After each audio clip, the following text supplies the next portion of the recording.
Hello guys, this is Goodlike and it's time for RaiderZ Beta Experiences and Feedback Day 3. Now I'm gonna try to make this fast and rushed, something that I haven't managed to do in the past because it's late. It's what time is it here?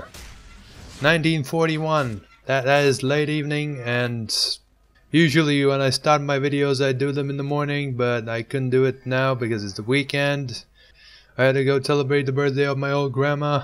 So I finally finished the plains area and moved on to the Raingot village, I think it's called.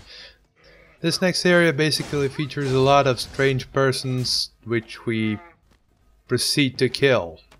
The highlights of the day. Remember those flowers that I couldn't pick up and I mistook them for collectible flowers? They were collectible flowers all along. They were just quest items. That's why I couldn't pick up them at that particular point. I still find them much more conspicuous than the actual random gatherable flowers. While I was doing the plains, I was also uploading the previous video of the beta feedback, causing me to lag and causing the characters in the game world do weird things like lag into the floor. That wasn't very nice of them. In general, that did add a bit to a challenge. I even needed to use potions. Can you believe that? Even in the Black Rock Cave. I don't know why there's so many parties going for that. It wasn't very difficult. The only thing difficult about it was the lag. Unfortunate for me, some of the mats that I required for level 11 armor only would drop in the village, and I had this weird strange idea of only going back to town when I had done the golem, because the next weapon and shield required the golem's material. Basically a material that drops from the golem, which was the epic mob of the zone. Woe is me!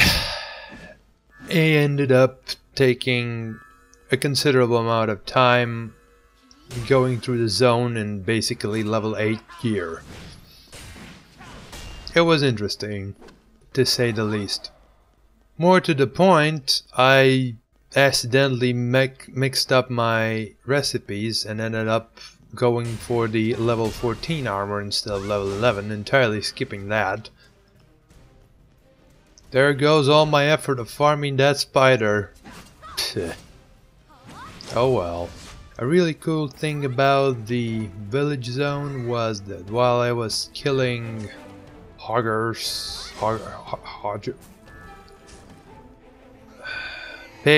wild pigs for the quest, a big one came out and tried to kill me. It eventually succeeded because I pulled additional mobs, and it was quite interesting how the entire thing went down. A huge wild boar trying to protect her kin, or his kin. I never found out that particular information. Not very relevant, you see. What was relevant was that I was hit in the face by a huge boar that was charged with electricity by some madman. It was a cool mini-boss fight in the middle of nowhere. Obviously nobody helped me. That's okay. That's okay. No hard feelings, guys. No hard feelings. I'll talk about the golem fight a bit later. At the end of the fixes and suggestions, because it will be featured there as well. So let's start them off. First, I've got this new ability.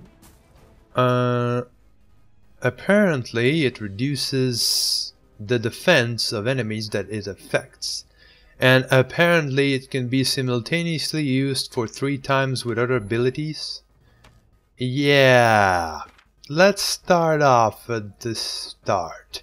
First, there's no debuff display of any kind, at least I can't see it, so even if that defense is reduced, I really don't see how or the duration of it on the monsters that I apparently have reduced the defense of. It's not visible. I can't see it. That's not good. If I can't see it, that's not very useful. So I would suggest to add some sort of debuff display somewhere next to the enemy information. Also, simultaneously used. Really? For your information, you cannot use that ability simultaneously with anything. I assume the actual translation here is that it stacks up to 3 times. But yeah, you know, Korean language, it's difficult. And it's still present. I'm not sure if I have the footage for this, but near the end of the session I approached the cooking place, the cooks in the town area, and all of their recipes were still Korean. That needs to be changed, please. I need to understand what the hell am I cooking there. Totally feels like I'm coming to some sort of Korean restaurant and then insert racist Koreanish name in the menu. Yeah! How about no? Next, I've noticed that the zones don't seem to have any suggested levels of some kind, which would be very useful. What happened was that when I dinged 15, I got a new quest in the zone that I was, which asked me to go to the next zone. So I assume that the suggested level for that is 15, but I think it's much better to have that information readily available on the map rather than have a quest at that level appear out of nowhere. It's quite easy to miss that quest if you ding 15 like after you're done with the area that the quest is in. I'm pretty sure you won't come back for any good reason there. I know I wouldn't. I might in the future, but unlikely. I found this one place where gathering was unavailable. It's a mining node. I'm not sure why exactly it wasn't available. I killed the surrounding mobs and that didn't seem to change or affect it in any way. It seems to just be bugged out. So just a shout out for a fix if possible. I need my iron. Actually, I don't need my iron. Actually, I have a lot of iron. Too much iron, in fact. Like 50. I don't think I'm ever gonna use all that iron now. And it's kind of a shame that you don't require any old mats anymore from the previous zones. You pick up way too many of certain mats. And in general, I would love to come back to old bosses, revisit them later on, especially the ones that have the instances, to see just how much more powerful I feel by myself. Be really cool, like if you had a boss that you barely beat with a group and then you come back all geared up and you kick his ass and you do it for a purpose, not just randomly. So I do think that some of the mats should be incorporated in the future versions. Maybe it's more of a relevant thing later on. I'm not sure, I haven't really explored that much, but I'd like to see that in some way, shape or form. Of course, it would be silly to ask like level 5 epic monster to be killed for something like level 50 armor. That's silly, but a good 10 level difference, it could still be included.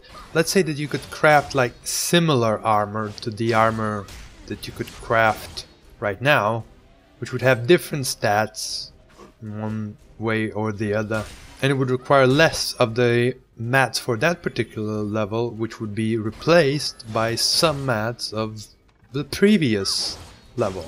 Let's say level 15 armor, which would require no sparkly things, no gems from the village area, but instead would require a fang of Fleetfoot, while maintaining the requirement of the columns piece as well. It would be cool, it would give me a reason to revisit those old areas just for fun and to see how much stronger I am, especially if they have an instance, and it would be pretty quick and easy to do so. Finally, the golem. A thing that was really confusing about the golem, and I thought at the start that it was bugged, was the fact that it was healing itself up non-stop and wasn't taking any damage whatsoever. Of course, if you read the quest text, you would know that attacking the crystal on his chest is a good idea. And basically the boss fight goes like this: you kill the crystal and then you can actually finally kill the boss. Unfortunately, there is no health bar for the crystal, you only see the health bar for the boss, which is constantly regenerating. That's why at first I thought it was bugged, and also I found it quite psychologically difficult while soloing this boss, just to keep seeing the fact that his health is full and you just don't know how long will you have to bash him. It was quite an interesting experience, but I believe that a lot of people wouldn't like that aspect. You definitely need to implement some sort of bar or something which would show the health for every piece of the boss, not just the main boss health. Other than that, I found the boss quite fun. I had to kill him multiple times to get my full level 14 set, and I came back to him with half of the set already done, new weapon and shield, and it was significantly easier. I could be much more aggressive, block his attacks and everything. Unfortunately, I didn't film it because I ran out of hard drive space, but I did film the first soloing attempt, and it will once again be sped up all the way to the end of this video. It was quite difficult to get it right, although I do seem to waste a lot of opportunities anyway. I also die a few times, mostly due to mistiming my attacks. In general, I definitely see once again a step up in difficulty, and I hope that the next boss will actually make me use these new abilities that I've gained now after getting all the armor and weapons and shields. So I'm definitely looking forward to the next day, and I guess I'll see you tomorrow, or just see you later.